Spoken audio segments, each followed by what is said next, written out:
Bueno, en la presente conferencia vamos a hablar del desarrollo cognitivo.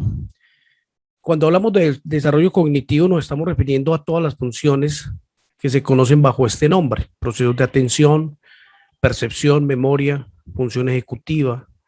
lenguaje, etcétera, etcétera. Todas estas funciones las vamos a denominar funciones cerebrales superiores, que así es como desde la neuropsicología se le ha denominado tradicionalmente. Les habla el profesor Henry Castillo, psicólogo, máster en neurociencia y doctor en neurociencia cognitiva, PhD, profesor en 11 países, con 3 doctorados honoris causa,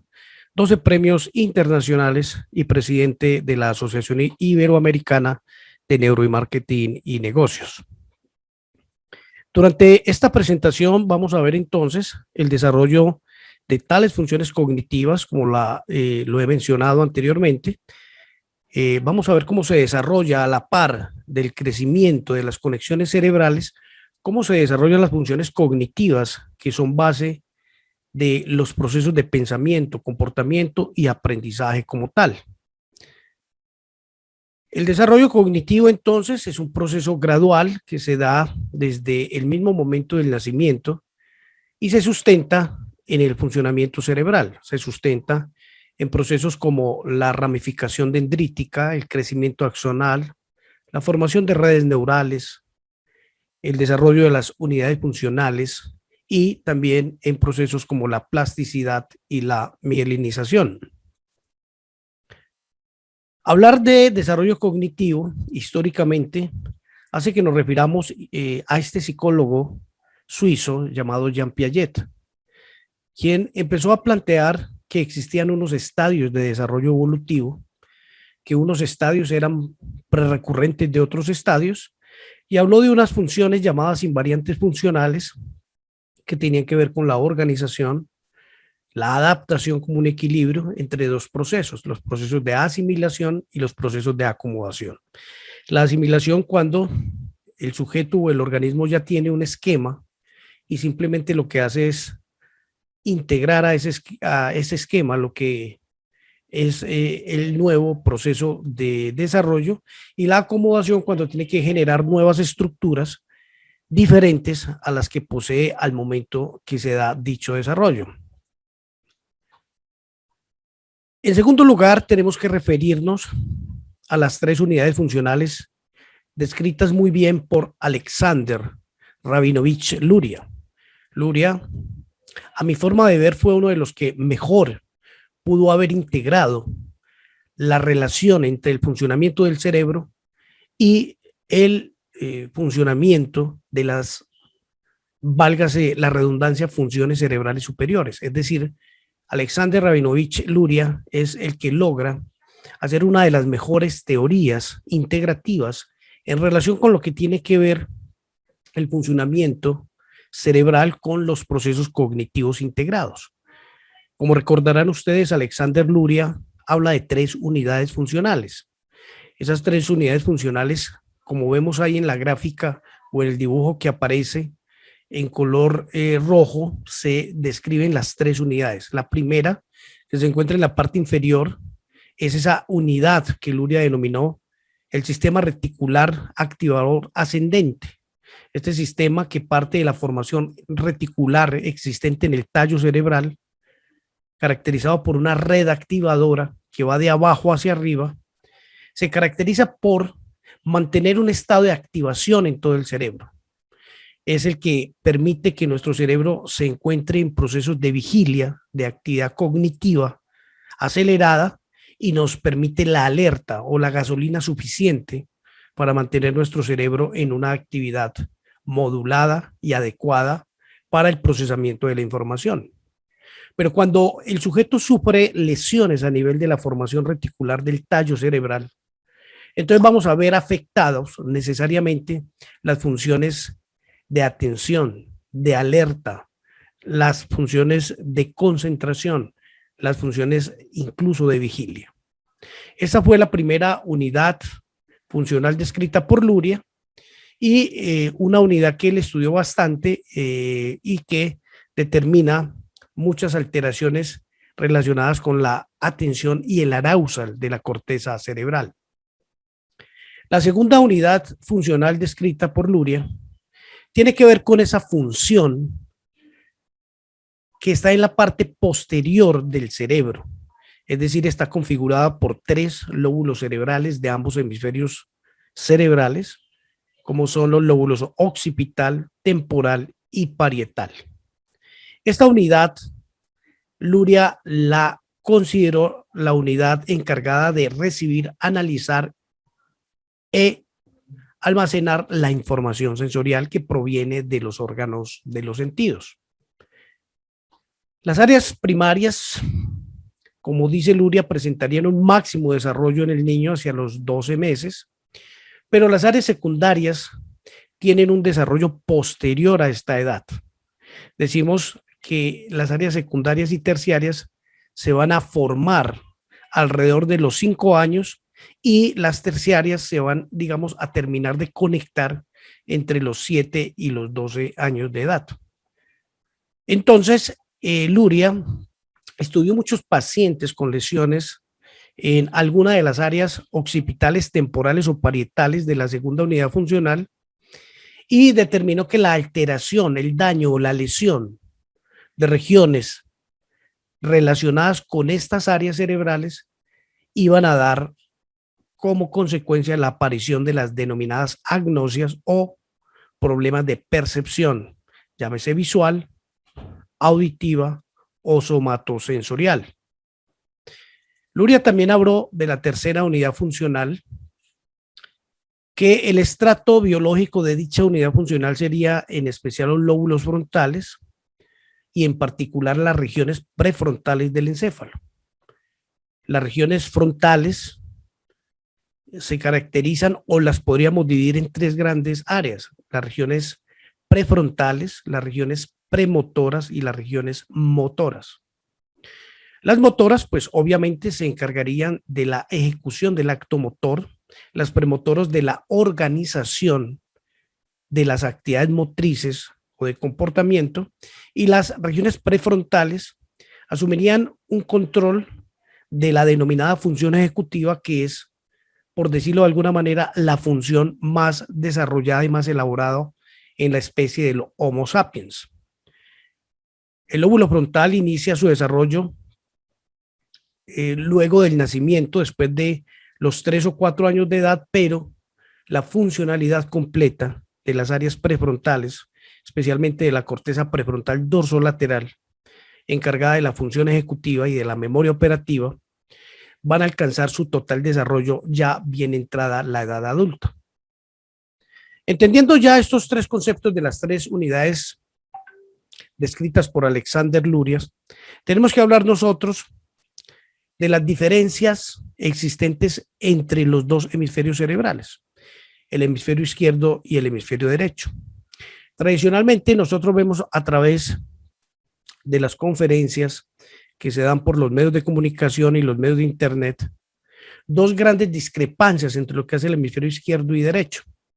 Si bien es cierto, los 2 hemisferios no son mutuamente excluyentes, sino que por el contrario, los 2 hemisferios trabajan en sinergia para hacer unas funciones cerebrales complementarias. Sí podemos decir que cada hemisferio tiene una participación diferente en cada una de las diferentes funciones cognitivas que vamos a ver. Tradicionalmente en la historia siempre se habló de la predominancia del hemisferio izquierdo o el hemisferio que manejaba la mano derecha, que en la mayoría de los seres humanos se encarga de la escritura. Por eso a ese hemisferio cerebral, existiendo la contralateralidad de hemisferios con respecto a los hemicuerpos izquierdo y derecho, siempre se consideró desde 1877 al hemisferio izquierdo como el hemisferio dominante y al hemisferio derecho como un hemisferio silente, o es decir, un hemisferio silencioso, que hasta recientemente pudimos descubrir con los trabajos de Gazzaniga y los trabajos de Sperry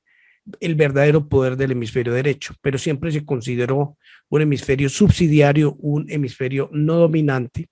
y como se puede discutir, la educación tradicional siempre dio privilegio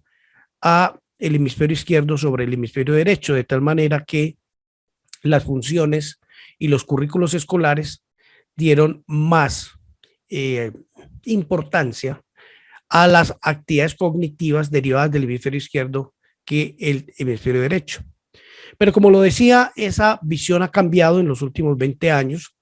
luego de los trabajos de Sperry y Gazzaniga, quienes trabajando con síndrome del hemisferio dividido, de los cerebros divididos, en donde por razones clínicas se tenía que separar los haces del cuerpo calloso y desconectar el hemisferio izquierdo del hemisferio derecho, se pudo describir el verdadero potencial del hemisferio derecho, especialmente en las tareas visoespaciales y en las tareas de carácter creativo. Se pudo hablar entonces que los dos hemisferios cerebrales tenían funciones complementarias. Se aceptó para época reciente ya que los dos hemisferios eran interactivos, que eran complementarios para el funcionamiento cognitivo. Se aceptó también que el hemisferio izquierdo era dominante para el lenguaje, pero no siempre ni en todas las personas. Y se aceptó también que la dominancia manual y el lenguaje no siempre tienen la misma representación hemisférica como se había considerado en el pasado. Sabemos que la predominancia hemisférica se va a modificar según la experiencia del niño, según la edad en que se produce dicha experiencia e incluso de acuerdo al sexo. Se sabe que el hemisferio izquierdo se desarrolla más rápido en las niñas. Se sabe que las niñas nacen con un plano temporal izquierdo más grande que los niños, mientras que en los niños el hemisferio derecho presenta una maduración más acelerada, pero estas maduraciones posteriormente, más entrada la segunda infancia, tienden a equipararse un poco, tanto en niños como en niñas. Ya para eso de los 4 o 5 años también se empieza a identificar la lateralidad manual del niño, y esto se va dando y va permitiendo, digamos, que el ingreso a las operaciones de preaprendizaje, la prelectura, la preescritura y el cálculo. Hoy sabemos entonces, como lo decía anteriormente, que el hemisferio izquierdo es dominante para el lenguaje en la mayoría de las personas diestras y que el hemisferio derecho es más importante para el procesamiento de carácter no verbal. También conocemos entonces la importancia de la lateralidad y la lateralización. Cuando hablamos de lateralidad nos referimos a la preferencia manual, especialmente de mano, aunque hay preferencia también o lateralidad para la parte visual, la parte auditiva, para la parte del tren inferior, las piernas. Hablamos especialmente de lateralidad de los miembros superiores por la importancia que esto implica en el tema de la escritura. Y hablamos de lateralización cuando nos referimos a las funciones integradas a nivel cerebral. Entonces, esta lateralidad o esta preferencia de la mano derecha o de la mano zurda determina cierta forma de dominancia cerebral de los niños, y esta dominancia, como lo decía, ya empieza a tener algunos vestigios visibles desde el exterior desde los 3 años, aunque en los bebés también se ha estudiado la lateralidad y se ha encontrado una significativa tendencia del niño a voltear hacia uno de los dos costados más que al otro, de acuerdo hacia esa lateralidad. Es importante considerar, ¿sí?, que el hemisferio izquierdo controla la parte derecha del cuerpo, el hemicuerpo derecho, que el hemisferio derecho controla la parte izquierda del cuerpo, el hemicuerpo izquierdo. Esto se llama asimetría o se llama también contralateralidad, es decir, que cuando hablamos nosotros de funciones sensoperceptivas o funciones motoras, se da esta misma contralateralidad, donde el hemisferio izquierdo domina las funciones de entrada y de salida de información del hemicuerpo izquierdo, y el hemisferio izquierdo domina y opera sobre las funciones tanto sensoperceptivas como motoras del hemicuerpo derecho. Ahora entramos a la segunda parte de la conferencia hablando ya de las funciones cerebrales superiores, una vez vistas las bases neurales y vistas el modelo de las funciones y las unidades funcionales de Alexander Luria y los conceptos de asimetría cerebral. Entonces vamos a hablar un poco de cada una de las funciones, de cómo se desarrollan estas en los niños. La atención, nosotros sabemos que la atención es considerada como un dispositivo básico de aprendizaje y una función prerecurrente de todas las otras funciones cerebrales superiores. O sea, la atención es básica para la memoria, para la función ejecutiva, para el lenguaje, para las funciones visomotoras, etcétera. Antes de los 5 años de edad, los niños se ven imantados o los niños se ven influidos por los estímulos del ambiente, es decir, un estímulo que aparece en el ambiente del niño generalmente captura la atención del mismo, haciendo que el niño se vea bastante influido por los estímulos del entorno, generando comportamientos y conductas de dispersión, haciendo difícil la concentración del niño sobre una fuente de estímulos particular. Ya para los 5 años de edad y entre los 5 y los 7 años de edad, empieza a verse una forma de atención selectiva y focalizada en los niños. Los niños ya pueden empezar a concentrarse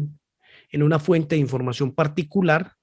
de acuerdo a procesos que no solamente tienen que ver con, como anteriormente, los procesos bottom-up, es decir, que dependen del ambiente, sino que ahora también procesos de control top-down, es decir, procesos de control de arriba a abajo que dependen también ya de los denominados procesos de función ejecutiva y de los denominados procesos de control cognitivo y metacognitivo. Ya después de los 6 años de edad podemos dar cuenta de procesos de concentración más complejos, de atención dividida, atención alternante y otros procesos de concentración más top-down que bottom-up. Sin embargo, esa consideración de el procesamiento top-down y bottom-up, hoy día sabemos que se da de forma complementaria. En algunos momentos el cerebro depende más de los estímulos externos y en algunos momentos depende más de las expectativas. Es decir, en el primer caso de procesos de abajo arriba o bottom up y en el segundo caso de procesos de arriba abajo o top down. Ya hablemos un poco del desarrollo de la memoria. Si yo les preguntase a ustedes cuál es el primer recuerdo que usted tiene almacenado conscientemente dentro de la memoria, es muy probable que usted tenga dificultades para recordar conscientemente experiencias o eventos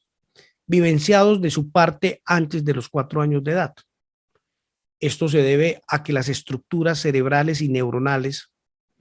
relacionadas con el hipocampo y otras estructuras relacionadas con la memoria todavía no tenían la suficiente maduración. La mayoría de los seres humanos puede dar cuenta de procesos de memoria, procesos donde han habido fases de codificación, almacenamiento y recuperación posterior a los 4 años de edad. Lo decía, las células relacionadas con esta estructura hipocampal y parahipocampal son la base y son elementos necesarios para la formación de las memorias, llámense en estas memorias semánticas o memorias biográficas. Estos procesos se van a consolidar a nivel de la finalización del proceso prenatal, pero la funcionalidad de los mismos se va a dar bien entrada a la primera infancia. Cuando nosotros hablamos de memoria, siempre hablamos entonces de esas 3 fases: codificación, almacenamiento y recuperación. Y los estudios recientes muestran que los niños ya muestran ciertas capacidades para reconocer estímulos conocidos de estímulos desconocidos. Digamos que hay buenos niveles de reconocimiento, aunque como lo decía yo, la memoria consciente y la memoria en la cual podemos recordar nosotros ya de adulto eventos significativos se van a dar posterior a los 4 años de edad. Pero los bebés ya muestran cierto reconocimiento de estímulos familiares sobre estímulos no familiares. Esos son temas de reconocimiento diferentes a procesos de evocación libre. Los niveles de recuerdo a largo plazo, como lo referenciaba anteriormente, se van a presentar difícilmente antes de los 4 años de edad, pero a partir de los 4 años de edad y con ayuda del lenguaje, luego vamos a tener adecuados procesos de transferencia de la información de la memoria de corto plazo hacia la memoria de largo plazo. Por tanto, las personas ya podemos retener información bastante consolidada después de la edad de los 4 o 5 años de edad. Como lo referenciaba, el desarrollo lingüístico va a favorecer los procesos de memoria de una manera bastante significativa y va a hacer que los niños presenten mejores niveles de rendimiento ante pruebas neuropsicológicas sensibles a la memoria. Posteriormente, después de los 7, 8 años de edad, no solamente aumenta la capacidad de memoria, sino que aumentan las estrategias que utiliza la persona para el tema de la codificación, el almacenamiento y la recuperación de la información. Es decir, que la memoria cambia durante el desarrollo y esto se va a expresar en un aumento de la capacidad para el almacenamiento de la información, tanto a corto como su transferencia a memoria de largo plazo. En tercer lugar, vamos a revisar un poco las habilidades visoperceptuales. Realmente la investigación científica desconoce mucho de cómo es el desarrollo de las habilidades visoespaciales que dependen especialmente del hemisferio derecho, pero sabemos que los niños desde el mismo desarrollo sensoperceptivo empiezan a mostrar ciertas habilidades visoperceptuales que le ayudan a su navegación, a sus actos motores desde los 2 o 3 años de edad. De lo conocido hasta el momento y en relación con las habilidades visoperceptuales, podemos decir que los niños desde los 3 años, su hemisferio derecho se encarga del reconocimiento táctil y la capacidad de reconocimiento de rostros familiares sobre rostros no familiares. Entre los 5 y los 8 años, los niños ya logran lo que anteriormente denominábamos lateralidad y lateralización y pueden hacer un adecuado reconocimiento de su izquierda y su derecha. Y hacia los 10 años de edad, los niños ya tienen buenas capacidades de navegación entre patrones espaciales y tienen capacidades ya para leer y navegar en mapas particulares. El desarrollo del lenguaje. El lenguaje es una de las funciones más complejas del ser humano, una de las funciones más complejas en conjunto con la función ejecutiva desprendida del funcionamiento de la corteza prefrontal dorsolateral. El desarrollo del lenguaje, a su vez, también compleja como la función ejecutiva. Cuando hablamos de lenguaje, nosotros tenemos que hablar básicamente de 3 componentes fundamentales,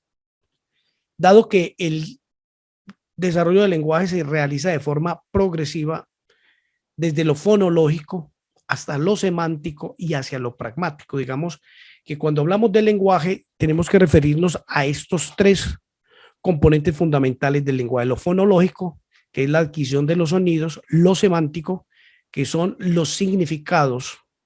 o los elementos que dotan de significado a esos conceptos fonológicos; y lo pragmático, que tiene que ver con la aplicación del lenguaje o el uso social del lenguaje para la consecución de determinados fines particulares. El lenguaje se forma desde el momento del nacimiento, ya hacia los 12 meses de edad. Muchos de los niños ya están pronunciando claramente palabras inteligibles para un adulto desconocido, es decir, que hacia los 12 años y entre los 12 meses y entre los 12 y 18 meses se produce una explosión de lenguaje en donde el niño ya muestra una buena capacidad de exteriorización lingüística. No obstante, hay que entender que el lenguaje comprensivo se desarrolla más rápido que el lenguaje expresivo, es decir,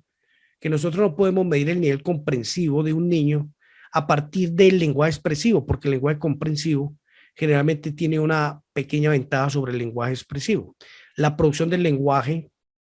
se va a iniciar un poco más tarde que la comprensión, pero se da de forma gradual y ya de forma más completa entre los 2 y los 3 años de vida. Según las investigaciones, se conoce que entre los 2 y los 3 años de edad ya un niño ha desarrollado más del 50% de el lenguaje que se va a poseer a nivel de la adultez. Y como siempre hay que decirlo, cualquier cambio en el desarrollo de alguna función cognitiva se acompaña de una complejización de las redes neurales que soportan estos procesos a nivel de la maduración cerebral. Sabemos que la repetición de sonidos se logra entre los 4 y 7 meses, cuando ya se encuentran niveles de maduración adecuada de las vías auditivas corticales. Los aprendizajes articulatorios se van a aparecer un poco más tarde en el desarrollo, unos meses posteriores, y ya entre los 12 y 24 meses ya el niño puede hablar de palabras, especialmente nombres de objetos, cosas o situaciones, lo que llamamos los sustantivos. Luego, más tarde en el desarrollo del lenguaje van a aparecer palabras más complejas como los verbos, los adverbios y otro tipo de conectores y articuladores del lenguaje. Las frases ya aparecen articuladas entre los 18 y los 36 meses y sabemos que todo el complejo repertorio fonológico, semántico, pragmático, gramatical se va a dar entre ese primer año y alrededor de 9, 10, 11 años de edad, donde ya el niño completa todo el enriquecimiento léxico y todo el funcionamiento fonológico, semántico y pragmático del lenguaje que relacionábamos anteriormente. Hoy día sabemos que el lenguaje depende comprensivamente, especialmente de las áreas posteriores de las áreas de Wernicke ubicadas especialmente en el lóbulo temporal izquierdo para la mayoría de las personas, y las áreas expresivas o de codificación, porque las anteriores son de decodificación, las expresivas o de codificación se van a encontrar hacia el lóbulo frontal en las denominadas áreas de Broca. Las áreas involucradas en la audición también se van a activar cuando estamos procesando fonológicamente el lenguaje, asimismo que las áreas asociadas con la visión se van a activar cuando estamos leyendo. Todo esto en lo que tiene que ver con el desarrollo del lenguaje. Una de las preguntas más frecuentes por padres de familia es cuándo debo preocuparme yo en relación con que el niño no está logrando el desarrollo lingüístico de acuerdo a lo esperado en los tiempos que un niño normal debería hacerlo.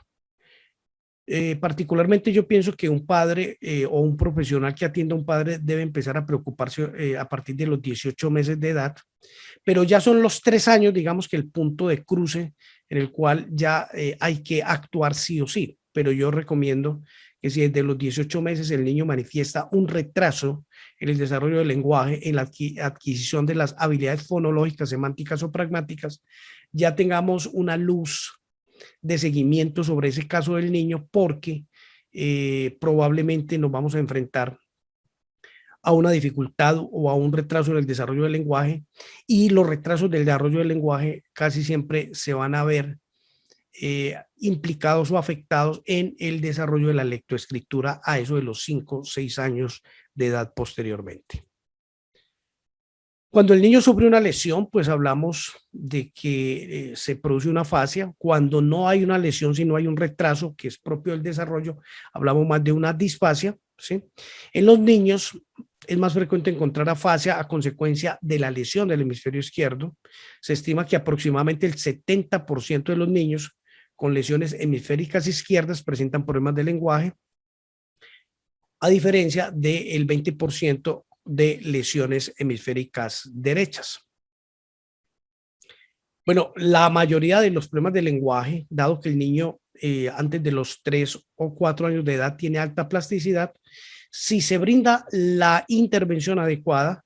se produce debido a la gran plasticidad del niño a edades tan tempranas una rápida recuperación. Pero es importante detectarlo tempranamente, actuar e intervenir de forma temprana. Ya a medida que pasa el tiempo, mientras más tardío sea la detección o la intervención, más difícil será la recuperación del niño. Y por último, y para terminar esta conferencia, vamos a hablar de las habilidades de la función ejecutiva, cómo se desarrolla la función ejecutiva. Los trabajos de Alexander Luria, seguidos posteriormente por Leontief Vygotsky, empiezan a mostrar que los niños son capaces de empezar a aprender la inhibición de conducta, es decir, a frenar la conducta, hacia eso de los 3, 4 años de edad. Esa capacidad autorregulatoria se va a madurar mucho más tarde en el desarrollo. Progresivamente el niño va a ir mostrando capacidad para ir resolviendo cada vez problemas de corte más complejo y más allá de los 7, 8 años empieza a utilizar algunas estrategias rudimentarias a nivel metacognitivo. Esto obviamente tiene que ver con la maduración, la mielinización, la integración, la formación de redes neurales a nivel de la corteza del lóbulo frontal, especialmente la corteza prefrontal dorsolateral. Como lo decía tempranamente en esta conferencia, el lóbulo frontal y en especial las cortezas prefrontales dorsolaterales van a terminar su desarrollo muy entrada a la adultez. Yo particularmente he encontrado investigaciones que hablan de desarrollo hasta los 25, 30 años de edad. Esto quisiera decir de una manera muy sencilla que la mayoría de edad, si se quiere ver desde la neuropsicología, no se daría a los 18 años de edad, sino que se daría después de los 25, 27, 28 años de edad, cuando ya se forma por completo la función ejecutiva, que es la capacidad que tiene una persona para planear, para proyectar, para organizar su comportamiento de acuerdo a unos objetivos, de la capacidad de anticipar consecuencias de sus actos y también del desarrollo adecuado de la memoria operativa y la flexibilidad cognitiva. Todos estos componentes propios de la función ejecutiva. En términos concretos, la función ejecutiva, de acuerdo a las investigaciones, muestran que entre los 4 y 7 años de edad el niño logra cierta capacidad para autoevaluarse y automonitorearse. Entre los 7 y 11 años de edad ya muestra capacidades de control inhibitorio de su comportamiento, y entre los 8 y los 12 años un mejoramiento, robustecimiento y aumento de la memoria operativa. Recuerden que en el modelo de Baddeley la memoria operativa está compuesto por 3 subcomponentes que serían la agenda visoespacial, el loop fonológico y el ejecutivo central, siendo el ejecutivo central el más importante dentro de la denominada función ejecutiva en cuanto a la flexibilidad cognitiva, anticipación de consecuencias, desarrollo de planes y programas. Ha sido todo un placer estar con ustedes en esta exposición de desarrollo cognitivo, donde hemos tratado cómo los niños desarrollan la atención, las funciones visoespaciales, la memoria, el lenguaje y la función ejecutiva.